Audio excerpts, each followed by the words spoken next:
दोस्तों हमारे साथ हैं आयशा बिस, जो कि उत्तराखंड लोक सेवा आयोग द्वारा आयोजित एसीएफ की परीक्षा में 22वीं रैंक के साथ चयनित हुई हैं। सबसे पहले तो आयशा, आपको बहुत बहुत बधाई कि आप एक अच्छी रैंक के साथ इस सफलता को आपने हासिल किया है। धन्यवाद सर। सबसे पहले ये बताएं कि एक जर्नी आपकी इस तैयारी की कहीं ना कहीं शुरू हुई होगी, या फिर ओवरऑल तैयारी की आपकी शुरू हुई होगी। वहाँ से यहाँ तक का सफ़र आप कैसे देखती हैं, कैसे शुरुआत हुई थी?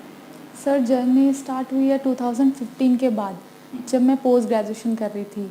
तो उस दौरान ही मैंने सीरियस इन द सेंस कहा जाए तो मतलब बेसिक बुक्स खुद से पढ़ना स्टार्ट किया। उसके बाद जो फॉर्म्स आए आरओ के, पीसीएस के, अपर पीसीएस, लोअर पीसीएस, मैंने वो देने शुरू किए। तो पहले दूसरे में तो मेरा सिलेक्शन नहीं हुआ, बट उसके अपर पीसीएस में मेरा सिलेक्शन हो गया प्री में। तो उसके बाद मेंस के लिए जो मेरे को टाइम मिला, तो उसमें मैं बहुत ज़्यादा सीरियस होकर पढ़ाई नहीं कर पाई, जिसकी वजह से मेंस में रह गया। उसके साथ साथ मैंने फिर जो पहले का पढ़ा हुआ था उसकी मदद से, और जो उस टाइम 2-3 महीने, क्योंकि इसके लिए हमको बहुत कम टाइम मिला था प्री के लिए। अगस्त में फॉर्म आए थे शायद, और नवंबर में प्री हुआ। तो इस दौरान अगर कोई फ्रेशर तैयारी करना चाहे तो उसके लिए थोड़ा डिफिकल्ट होगा। बट मैंने क्योंकि पहले से थोड़ा बेसिक बुक्स पढ़ रखी थी, जैसे हिस्ट्री, पॉलिटी, ज्योग्राफी थोड़ा बहुत पढ़े हुए थे, तो और उत्तराखंड मैंने पहले से ही पढ़ा था, तो वो मेरे को काफ़ी हेल्प हुआ कि प्री क्लियर हो गया। उसके बाद मेंस के लिए हमको टाइम मिल गया था काफ़ी सारा, लॉकडाउन की वजह से। तो मैंने संवेग में ज्वाइन किया था एनवायरनमेंट के लिए। उसके बाद मेंस के लिए काफ़ी टाइम मिला, तो अपने सब्जेक्ट तैयार करने के लिए अच्छा सा टाइम मिल गया था। सब्जेक्ट भी अच्छे से तैयार हो गया, और हिंदी मैंने पहले ही अपर पीसीएस के लिए पढ़ रखी थी, तो हिंदी में मुझे ज़्यादा प्रॉब्लम हुई नहीं। मुझे मेनली फोकस करना था इंग्लिश पे, एनवायरनमेंट पे, और अपने फिज़िक्स पे। तो मैं उन तीनों को कर पाई, मतलब लॉकडाउन के चक्कर से मुझे टाइम मिल गया। अच्छा, तैयारी का फेज जो होता है वो बहुत अप्स एंड डाउन से गुजरता है। कई बार डीमोरलाइज हो जाते हैं कैंडिडेट, और क्योंकि सेल्फ मोटिवेशन की बहुत ज़्यादा ज़रूरत होती है। आपको किस तरह की परेशानियां महसूस हुई तैयारी करते वक्त? सर मेरे को बेसिकली प्रॉब्लम ये है कि मैं कुछ टाइम ही रिग्रेसली पढ़ाई कर पाती हूँ, मतलब मैक्सिमम 2 मंथ्स 3 मंथ्स, मतलब मैं कॉन्स्टेंटली 1 साल तक पढ़ाई नहीं कर पाती। तो मुझे लग रहा है शायद सबके साथ ही होता होगा।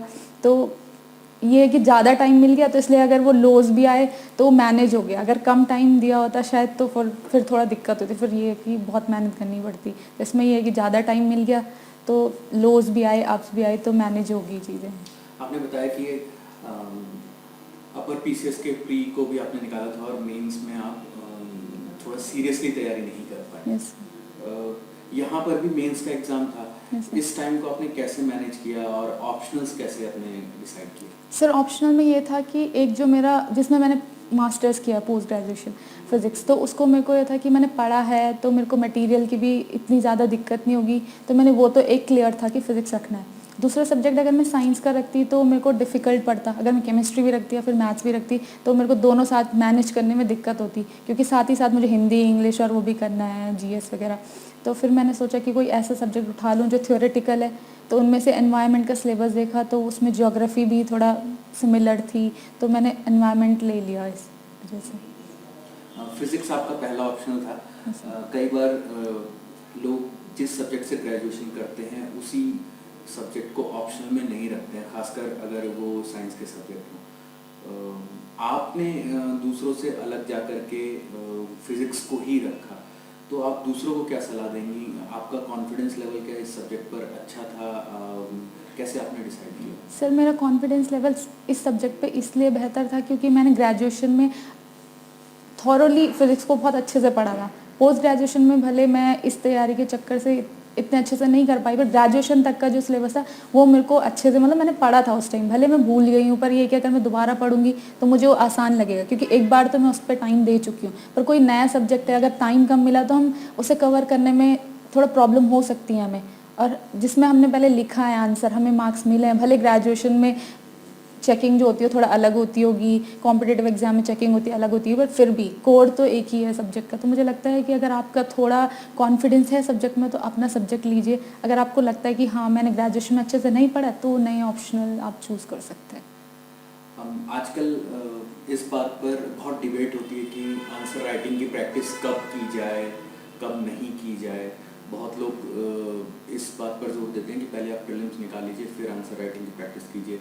बहुत लोग शुरुआत से आंसर राइटिंग की प्रैक्टिस करते हैं, कुछ लोग शायद नहीं करते हैं और वो लोग भी सेलेक्ट होते हैं।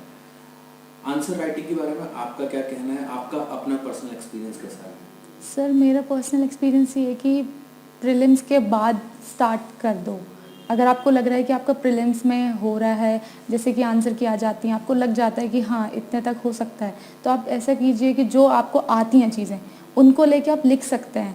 पर ज़रूरी नहीं कि आप पहले दिन से ही लिखना शुरू कर दीजिए, आपको आ भी नहीं रहा फिर भी लिखने की कोशिश करें। जब तक आपको चीज़ें पढ़ी नहीं है, इन्फॉर्मेशन आई नहीं है, तब तक आप उसको पुट नहीं कर सकते अच्छे से। जब आपको पूरी इन्फॉर्मेशन है, उस अगर आप 1 महीना पहले भी कर रहे हैं स्टार्ट, तो वो भी कोई बुरी बात नहीं है, क्योंकि वो डिपेंड करता है पर्सन टू पर्सन कौन कैसे मैनेज करता है आंसर राइटिंग को। अगर आप 1 महीना पहले भी लिख रहे हैं तो आप कर सकते हैं, ऐसा नहीं है।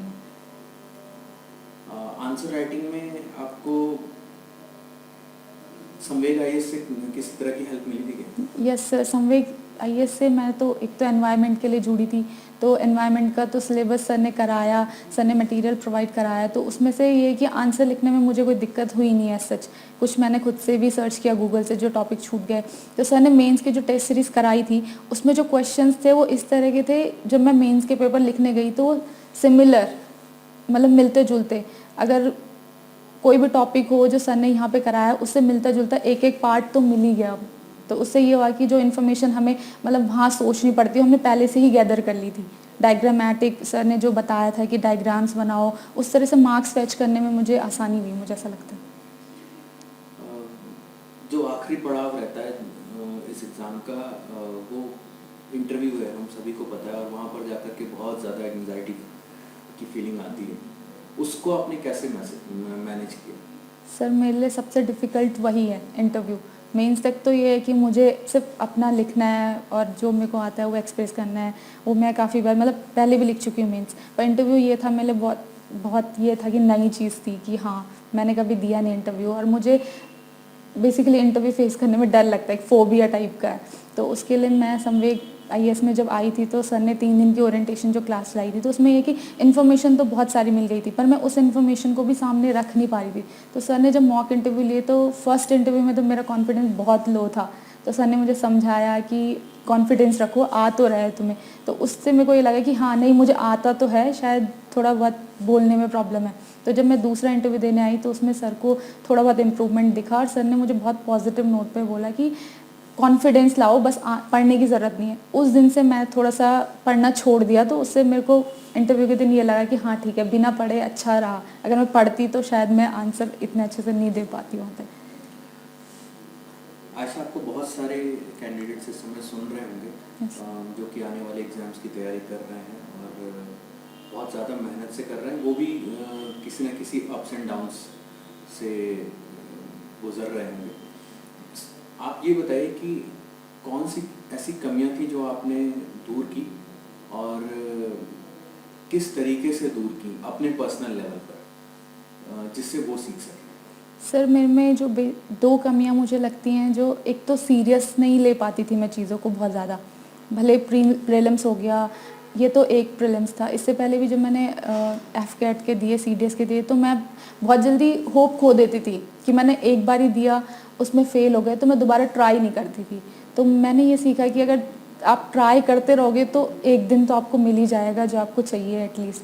तो जब मेरा पीसीएस के प्री में हुआ, उसके बाद मेंस में नहीं हुआ, तो उस टाइम मैं थोड़ा सा समझ गई थी कि ये सब मेरी लापरवाही की वजह से हुआ है। मतलब मुझे अगर रहना है कंसिस्टेंट, तो भले लोज आएँ, पर उन लोज में मैं ऐसी ना रहूँ कि बिल्कुल ही पढ़ाई बंद कर दूँ। एटलीस्ट कंसिस्टेंसी होनी चाहिए, चाहे 2 घंटे आप पढ़ रहे हो, पर ये है कि प्रत्येक दिन आपको लगे रहना चाहिए।